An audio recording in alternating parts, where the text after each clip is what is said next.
Hace poquito, bueno, tuvimos el dato la semana pasada, el IPC, el índice de precio al consumidor, de lo que fue noviembre, 4,9% mensual, la inflación noviembre 2022, un poquito por debajo de lo que era el 6 estimado, y bueno, en el año se acumuló un 85,3 de inflación en lo que va de 2022, y en la comparación interanual, el acumulado enero-noviembre 2022 contra 2021, la variación del 92,4%. Te quiero preguntar, la baja inflación de noviembre, este 4,9 que fue un poquito menos de lo que se esperaba, ¿vos lo ves, Maxi, como una foto, donde es una foto de una película que sigue y hay que ser cauto, o ves elementos realmente fácticos como para decir, bueno, en los próximos meses hay posibilidades de que tengamos una inflación de diciembre que dé un poquito menos de lo que se calculaba, de lo que se esperaba, enero, febrero, etcétera? ¿Cómo ves este número? No, yo creo que de donde venimos, sin duda, es una buena noticia, entre comillas, porque la Argentina atravesó, sobre todo en julio, que estuvo el pico del 7,4% de inflación, después otro mes del 7%, estaba arriba firme del 6% mensual. Sí. Había un riesgo muy grande de una desestabilización completa y el riesgo de la espiralización, Sí. que hace más de 3 décadas en Argentina no se ve ese fenómeno donde ya vas a otro régimen inflacionario. Ahora, estamos en una situación muy complicada porque la inflación del año va a cerrar en alrededor del 95 al 96%, si efectivamente diciembre está alrededor de entre 5 y 6% la inflación, porque se va acumulando de manera compuesta, digamos. Venimos con un 92% los últimos 12 meses, cuando le sumemos el dato de diciembre va a estar alrededor del 95%. De todas maneras, la desaceleración de noviembre tiene que ver con algo puntual, que es lo que ha ocurrido con alimentos, que por un lado es una buena noticia, que fue del 3,5% de alimentos, y ahí está muy influido por lo que ha pasado en los últimos 4 o 5 meses con la carne, que muestra incluso en noviembre caída de precios. Ahí Ha hay bajado, sí.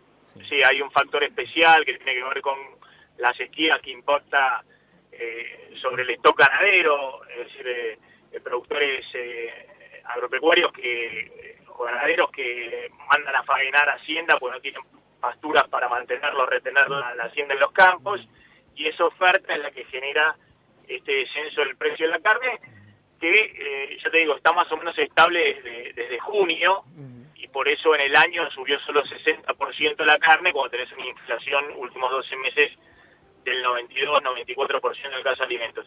Y también el tema de las verduras, que este mes jugó muy a favor, también con caída de inflación, sobre todo en precios en el Gran Buenos Aires. Claro. Ahora, estamos en un régimen inflacionario pero muy complejo. Son niveles inflacionarios, la canasta de la indigencia, que mide solo alimentos, de la ciudad de Buenos Aires, para noviembre, todavía no se conoce la del INDEC va a estar la semana que viene, dio una inflación interanual últimos 12 meses del 103%, es decir, es una situación muy compleja porque obviamente todos los salarios, todos los ingresos de los trabajadores, los jubilados, los planes sociales están corriendo muy por detrás de esos números. Yo creo que de todas maneras la apuesta del ministro de Economía, de Sergio Massa, es alejarse de ese escenario de crisis total, donde podía pasar cualquier cosa, te podía hacer una hiperinflación, la espiralización, un gobierno que estuvo en riesgo, y el propio ministro lo reconoce cuando dice nos alejamos de ese escenario. ¿Cómo va a ser la tendencia en los próximos meses? Diciembre es un mes más inflacionario, más difícil que noviembre. Para que se dé una idea, noviembre del año pasado había dado 2,5% la inflación. Noviembre de este año da 4,9% y festejamos. Pero es básicamente desde donde venimos.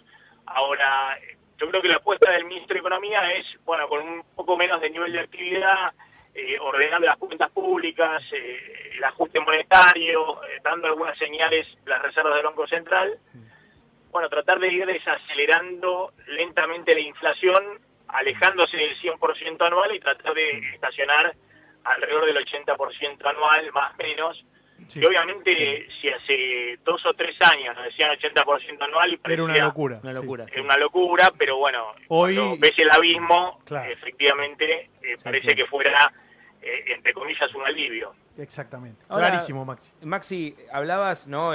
Hablábamos de cuestiones de una pata política, estábamos hablando del ministro de Economía, estábamos hablando de cómo afecta en la cuestión de las canastas, en los alimentos, ¿no? Y pensando el fenómeno inflacionario en general, sabemos que afecta principalmente a estratos sociales de menores ingresos, que van a ser los que más padecen. Vos decías, ¿no? Los salarios están corriendo de atrás. ¿Cómo te parece que puede afectar este fenómeno que estamos viviendo, ¿no? Al próximo año electoral, ¿no? Una variable económica importantísima. ¿Cómo lo ves para el año que viene? Por eso es muy complejo el escenario político para el oficialismo y también es muy complejo todo lo que se maneja. Yo creo que el disciplinamiento que estamos viendo en el oficialismo bajo la conducción del ministro de Economía, Sergio Massa, es porque lo tomó al kirchnerismo y a la vicepresidenta muy asustados después de lo que vieron en junio-julio, ¿no?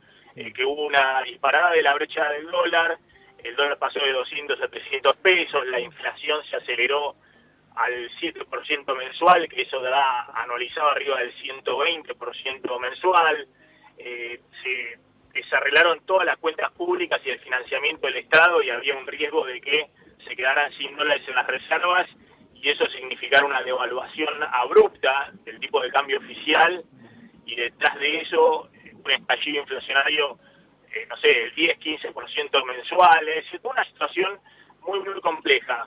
Ahora, mirando hacia adelante, todos podrán decir, claro, pero es insostenible una situación donde vos dejás muy atrás los salarios, las jubilaciones, los planes sociales. Lo que sucede es que en estos escenarios de casi 100% de inflación, 95% es lo mismo, Sí.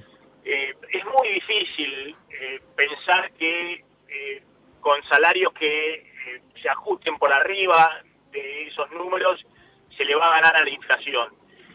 Tal vez transitoriamente pueden un par de gremios, bancarios, camioneros, petroleros, todos los gremios del Los de más complejo poder, claro. aceitero, puedan ganar un par de meses negociando aumentos salariales arriba del 100%, pero todo el resto de la economía, sobre todo 4 millones de trabajadores informales, 5 millones de cuentapropistas, todos quedan muy pero muy atrás, pero no es 10 puntos atrás. Estamos hablando de que, según el INDEC, los trabajadores informales están hoy 25, 30 puntos atrás de la inflación y eso genera una situación de mucha tensión social.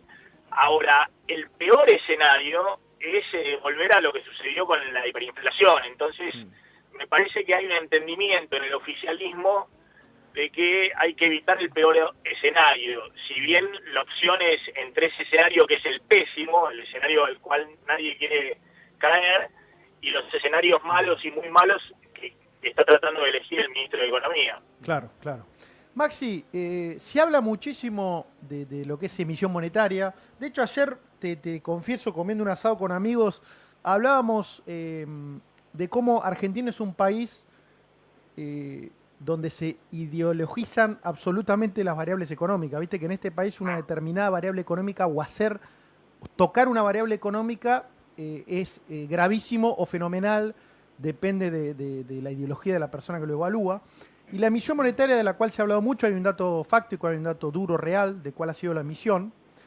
Sin embargo, como te digo, dependiendo de la ideología que se le quiere poner a eso, esta emisión para muchos es el causante de la inflación. Hablamos de una emisión monetaria para solventar un déficit que ha generado inflación.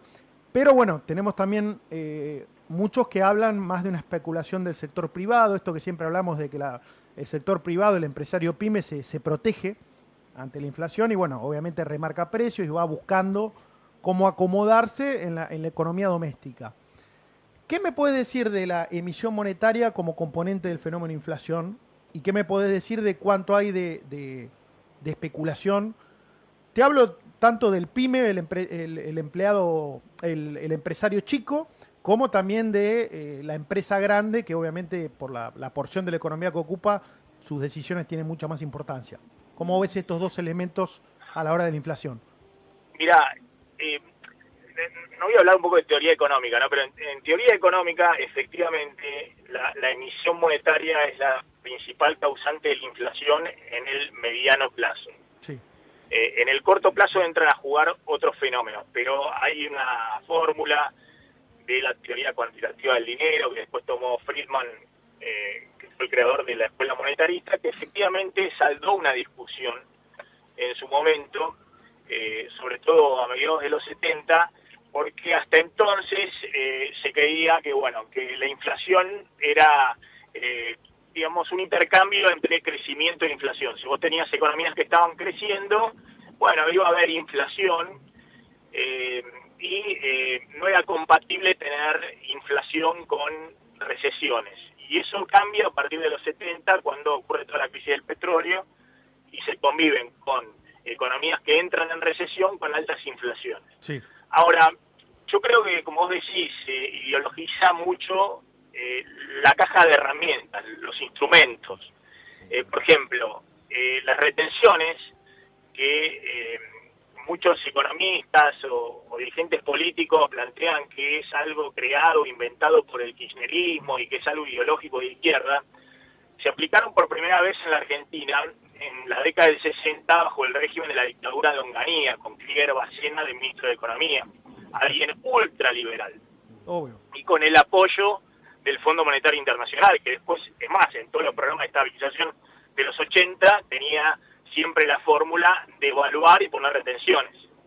De hecho, el FMI es el que le tuerce la muñeca a Macri en la crisis del 2018 y lo obliga, cuando se dispara la devaluación, a volver a poner retenciones y a subir todas las retenciones generalizadas para todos los sectores.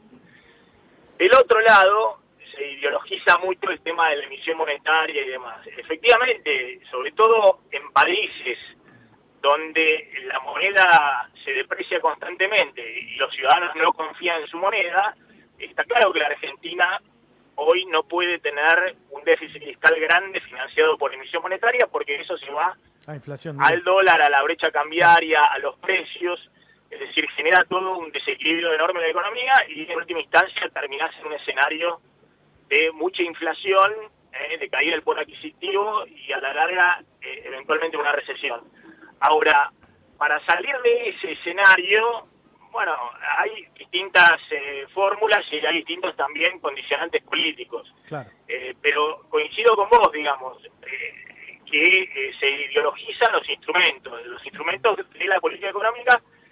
Y te digo más, en la Argentina, aún si fueras inmediatamente a déficit cero y cortaras totalmente la emisión monetaria, vos vas a tener igualmente 6 meses de de inflación, con lo cual no es tan fácil de alguna manera frenar la inflación en la Argentina, como no fue fácil en su momento en Israel o en otros países, digamos. También los acuerdos de precios sirven para cortar lo que se llama la inercia inflacionaria, es decir, que todos se están cubriendo y remarcando porque están viendo lo que pasó en el pasado, es decir, forman expectativas con lo que vieron en el pasado y no con lo que va a ocurrir en el futuro. Entonces, todo eso marca que si el día de mañana mismo, la semana que viene, se corta a cero la emisión, que de hecho no están hoy emitiendo en forma directa financiera del Tesoro, y vas a déficit cero, aún así, porque tenés que seguir subiendo tarifas de servicios públicos, porque hay toda una dinámica inercia inflacionaria, bueno, efectivamente eso va a continuar, y por eso en algún momento, si alguien quiere plantear un programa de estabilización más agresivo, el que está hoy en marcha, hay que usar todos los instrumentos, hay que usar el equilibrio fiscal, el cierre de la canilla de la emisión monetaria, pero también los acuerdos de precios y salarios para frenar la inercia inflacionaria, así como se hizo en Israel en el 85, por ejemplo, que fue una copia del plan austral que se había lanzado un mes antes, en junio de 1985, con Zurrurí y Alfonsín. Lo que sucede es que Israel después perseveró en el acuerdo político de fondo para mantener los acuerdos de precio y sobre todo para mantener el ajuste fiscal y monetario, y la Argentina se equilibró todo, eso está muy bien contado en distintas publicaciones, porque bueno, hubo presiones internas dentro del radicalismo para salir de ese programa que se había cortado con el fondo, hubo presiones de los sindicatos y bueno, terminamos en la hiperinflación. pero los modelos incluso exitosos, como es el caso de Israel, no es solamente el ajuste fiscal y monetario, sino hubo un programa político muy grande de fondo y también acuerdo de precios y salarios. Sí, acuerdo y diálogo que es tan complicado acá. Quique. Maxi, me llamó la atención escucharte esto, o sea, me gusta cuando hablaste, por ejemplo, de las retenciones, esta comparación, ¿no? Respecto a lo que Iván te hablaba de las ideologías, y te llevo a algún puntito más personal, quizás, porque nos pasó cuando se supo que íbamos a hacer esta nota con vos, entre gente que escucha el programa, surgió como interés tanto en gente más afín al kirchnerismo como en gente más afín a lo que es en este momento la oposición, que es medio un milagro en este país actualmente, ¿no? Con el nivel de polarización que hay. Y queríamos preguntarte si vos percibís este respeto hacia tu laburo independientemente de la cuestión ideológica más por la que te consultaba más Iván. ¿Vos percibís esto? Sí, yo percibo que obviamente en los extremos, en los sectores más fanáticos, sí, siempre hay críticas, siempre hay tal cual. teorías conspirativas, siempre hay que pagan del otro lado porque les hace ruido un poco el esquema más dogmático, ¿no? Sí. Pero en general yo creo que eso es mucho de microclima y que en general la gente que le gusta reflexionar y pensar y darse cuenta que las soluciones no son tan fáciles como se plantea en una planilla de Excel o en un laboratorio, y que la realidad siempre es más compleja y tiene grises. Bueno, sí, veo que ahí hay un reconocimiento y muchas veces es disparador las cosas que digo yo, que dicen otros economistas, de debates. Mirando hacia adelante, yo estoy convencido de que acá no hay una receta única para salir de la crisis que ya arrastra a la Argentina hace mucho tiempo. Argentina es un caso récord en el mundo de años con recesión en las últimas 5 décadas y récord en el mundo en términos inflacionarios en los últimos 15 años, ¿no? Algo que se acentuó en los últimos 5 años. Es decir, Argentina está con niveles inflacionarios que son inéditos, no se ven ya no solamente en los países centrales, Estados Unidos, Europa, sino en los países latinoamericanos. Ya la inflación, si bien con la pandemia, con Ucrania, se aceleró, no estamos en la década del 80 donde todo el mundo podía tener altísimas inflaciones y había incluso países que tenían también 20, 25% de inflación. Hoy todos los países, salvados estos fenómenos, convergen a inflaciones de un dígito. Entonces, yo creo que el problema de la Argentina es mucho más complejo que una receta económica, porque hay que sostenerlo en el tiempo, porque tiene que haber ciertos acuerdos básicos, y por eso creo que esto supera un gobierno. Acá lo que hay que pensar es en un acuerdo de fondo respecto al rumbo, al acuerdo social básico, que es reconstruir la moneda. Sí, o sea, te referís, Maxi, a políticas de Estado, independientemente de hasta donde se puede, independientemente del gobierno de turno, unas 4 o 5 cosas en las que estén de acuerdo la dirigencia política y diga, en lo económico esto no lo tocamos, lo definimos de una manera y más o menos decir esto durante determinado tiempo, a pesar que haya una elección en el medio, puede seguir determinada medida. Y que los argentinos confíen en que esa dirigencia política se ha puesto de acuerdo respecto a un rumbo. Claro. Mirá, no sé qué edad tienen ustedes, pero... 36 los dos, sí. Bueno, ustedes son muy chicos, muy chiquitos. Gracias. Pero yo tengo 53 años, aunque no lo parezca. Mi mujer siempre me dice que parezco de 35, pero es la única que lo dice, está enamorada. Pero bueno, desde que yo nací en noviembre del 69, en enero del 70 se extingue la primera moneda nacional de la Argentina, que es el peso moneda nacional, creado en 1881 por Roca. Justamente era peso moneda nacional porque unificaba la moneda en todo el país, por primera vez en 1881. Desde entonces en la Argentina se extinguieron 4 monedas. Se extinguió el peso moneda nacional, se extinguió el peso ley, se extinguió el peso argentino, se extinguió el austral. Esta es la 5ª moneda, sí, el peso argentino. Sí. Es decir que desaparecieron 4 monedas y esta es la 5ª que lucha por sobrevivir, ¿no? Desde enero del 70, Onganía, cuando se estaba yendo esa dictadura, le quitamos 13 ceros a la moneda. Y si no le hubiésemos quitado los 13 ceros a la moneda, para comprar $1, el dólar es moneda nacional en Estados Unidos en 1792, hace 230 años. Para comprar $1 con pesos moneda nacional, es decir, con la moneda que se extinguió cuando a pocos meses de que yo nací, serían necesarios 3.000 billones de pesos, 3.000 billones de pesos para comprar $1. 3.000 billones de pesos son, no sé, millones y millones, yo hice el cálculo, pero son 4 millones de pilas de fajos de billetes de la altura de la Concagua para comprar a $1. Sí, estaríamos 10 días contando la plata, más o menos, 15, 20 No, 10 días no, muchísimo más. No habría forma. Claro. Yo a veces, no sé, doy, qué sé yo, el otro día estuve en una charla para empresarios en el Sheraton y decía, bueno, habrá que hacer, no sé, 10.000 edificios de la altura del Sheraton, que sería el peso moneda nacional para comprar $1. Es decir, ¿qué significa esa montaña de papelitos al lado de un billete que es $1? Y el resto de la montaña de papelitos es nuestra moneda. Bueno, es que justamente nuestra moneda no vale nada, se extinguió y muestra, bueno, no solamente el fracaso del Estado argentino, el capitalismo moderno, sino fundamentalmente muestra la falta de acuerdo social que hay en la Argentina, porque las monedas son un acuerdo social detrás. Es decir, no es que aceptamos el dólar u otra moneda porque hay oro en la Reserva Federal o hay algo que lo respalde. Son papelitos sin valor intrínseco. Lo que lo respalda es el Estado, es el acuerdo que esa sociedad le da al valor de esa moneda. Sí, es la credibilidad. Exactamente. Y eso solo se reconstruye con un acuerdo político grande de fondo. Parece por ahí demasiado utópico lo que digo, pero, estoy convencido de que esa es la realidad. No es una fórmula matemática, no es una receta de economistas, es una decisión política de reconstruir la confianza de los argentinos en el Estado argentino, en las reglas de juego, en su moneda.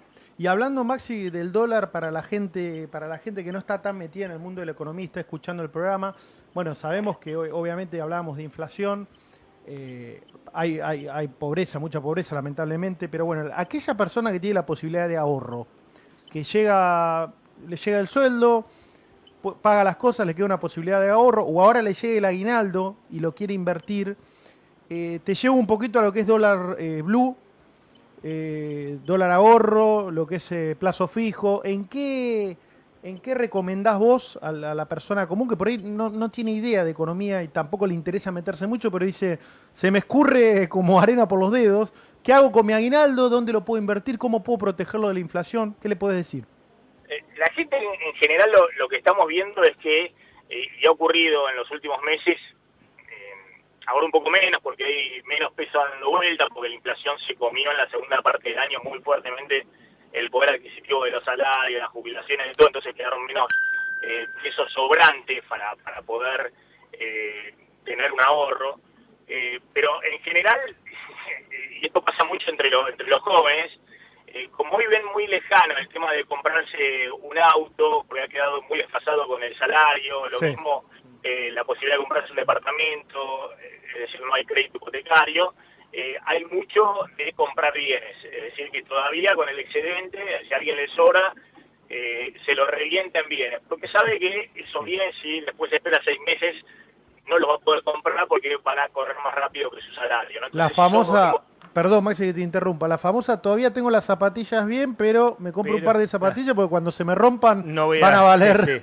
Un televisor, ponele, lo cambio porque ya está.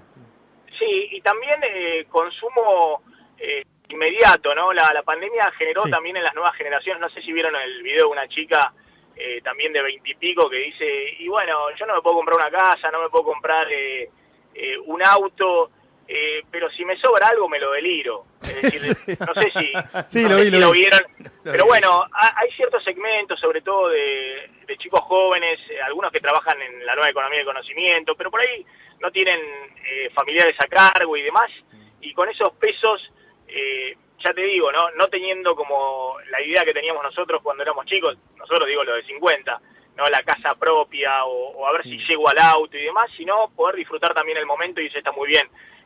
me la deliro en un viaje, me la deliro en un consumo en un restaurante, Sí. en alguna salida, en alguna pilcha. Pero después, desde el punto de vista del ahorro, yo creo que el que no tiene mucho ahorro, sino que tiene que usar esos ahorros después como complemento del ingreso en algún momento, bueno, la tasa de interés de los plazos fijos, por ejemplo, en noviembre le ganaban a la inflación. Sí. Y estuvieron más o menos ahí empatados con el dólar, es decir, el dólar se empinó un poquito el dólar blue, pero subió 6%, la tasa de interés paga 6,2, 6,5% mensual, la inflación fue 4,9, es decir, yo creo que van a cuidar de que esa tasa de interés esté por arriba de la inflación, y lo que a uno le interesa si uno consume en Argentina es ver eso, si tu ahorro no se desvaloriza frente a lo que vos podés comprar, es decir, claro, si yo tengo un ahorro, bueno, quiero que dentro de 3 meses lo saco del banco y pueda comprar por lo menos igual cantidad de bienes o servicios que compraba 3 meses atrás. Claro. Y yo creo que los plazos fijos sirven para proteger eso. Ahora, el dólar es otra cosa distinta, digamos. El que compra dólares es porque compra dólares para, para ahorrar más en mediano o largo plazo, ¿no? Sí, sí. Es decir, o está pensando un viaje al exterior y demás. Y yo creo que el dólar a 320 pesos es un dólar que se ha quedado un poco está planchadito, atrás. Está planchadito, digamos, en el barrio. Un poco atrás, un poco atrás, que podría ocurrir si viéramos más señales de estabilización, pero yo creo que hay riesgos grandes por delante, por lo cual, si alguien quiere ahorrar más a mediano plazo, el dólar es la fórmula hoy en la Argentina, lamentablemente, para dormir tranquilo. Perfecto, Maxi. Te hago la última para cerrar. Te hago la última con lo que fue el caso de Cristina. No metiéndonos en lo judicial, hubo una determinación judicial que, bueno, tendrá sus instancias, tendrá sus apelaciones o no. La justicia dirimirá la cuestión. Pero yo te quiero llevar al plano político porque se hablaba mucho de si jugaba Cristina, como se creía que jugaba Macri. Ahora Cristina dice que no va a jugar, entonces queda medio desdibujada la figura de Macri porque contra quién va, el opuesto de quién va a ser. ¿Cómo crees que afectó políticamente digamos, lo que fue la condena de la justicia a Cristina? Viene a lo político. ¿Cómo crees que golpeó tanto el oficialismo como la oposición? Sí, creo que de alguna manera redefine el escenario. Yo siempre dije que el tema de Cristina es un tema especial. Yo trato de ser equilibrado en esos planteos, pero yo estoy convencido que estos 3 años de Alberto Fernández, que también viéndolo objetivamente ha tenido obviamente todo el tema de la pandemia, cuando hablan de que la Argentina se desequilibró porque emitió 7 puntos del PBI, una montaña de emisión monetaria con casi 7 puntos de déficit fiscal en 2020, eso fue porque ocurrió la pandemia, no porque se volvieron locos Alberto Fernández y Guzmán. Obvio. Sino porque ocurrió la pandemia, se derrumbó la recaudación fiscal, recaudación tributaria, y el gasto tuvo que aumentar para cubrir la paralización o el cierre del sector privado. Yo no me meto en eso, pero hubo muchos países también que cerraron su economía, tuvieron cuarentenas y demás. Entonces era la recomendación en ese momento. Entonces Argentina, que no tenía equilibrio o reservas o no tenía otras fuentes de financiamiento como sí tenían los países centrales o incluso países de la región, porque estaban llenos de reservas en el Banco Central o tenían acceso al crédito, como es el caso de Chile o el caso de Brasil, tuvo que emitir una montaña de emisión monetaria para cubrir, para pagar ese déficit fiscal, para pagar las jubilaciones, para pagar el IFE, para pagar las cuentas del Estado. Sí. Ahora, es cierto que eso desequilibró todo, pero después yo creo que la vicepresidenta tuvo una actitud, la verdad, insólita, que tiene que ver con estas alianzas de gobierno electorales, en las cuales no se discute el rumbo previamente antes de asumir. Nos parece que para los políticos lo importante es llegar al gobierno y después dicen, che, ¿qué onda? ¿Qué hacemos? Y hubo una diferencia muy profunda respecto a cuál era el rumbo, y eso desestabilizó todavía más al propio gobierno y el rumbo económico. Yo estaba convencido de que Cristina... jugaba. No, al contrario. Yo pensaba que Cristina... Yo creo que estoy convencido de que Cristina quiere proteger la provincia de Buenos Aires y tiene chance, efectivamente, de se gana por un voto ahí. Si la oposición va dividida con un candidato de Milei y demás, Kicillof tiene chances de reelegir. Mirá. incluso más todavía si se desdobla la provincia de Buenos Aires, es decir, va antes de la elección nacional.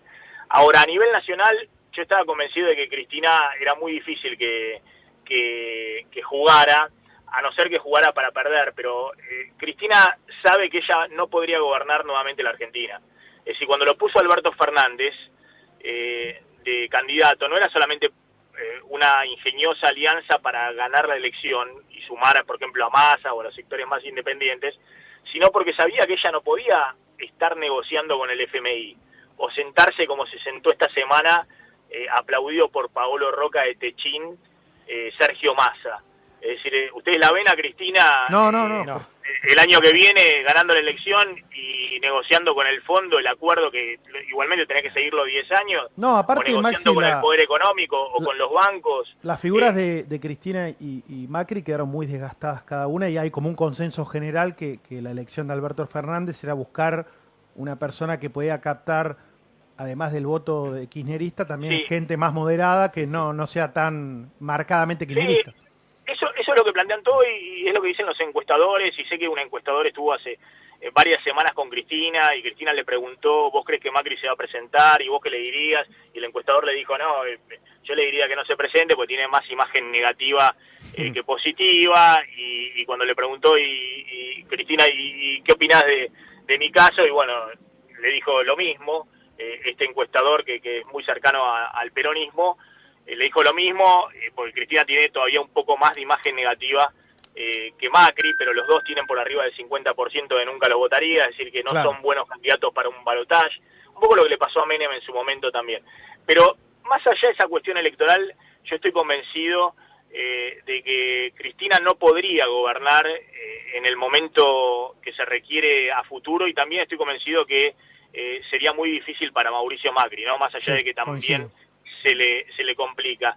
Y justamente por lo que estoy hablando, porque los desafíos son tan grandes, porque la sociedad está tan polarizada, que hace falta acuerdos más amplios, y además, a la primera de cambio, todos los gobiernos pueden tener traspié, pero todos los gobiernos tienen una luna de miel, tienen un periodo de expectativa.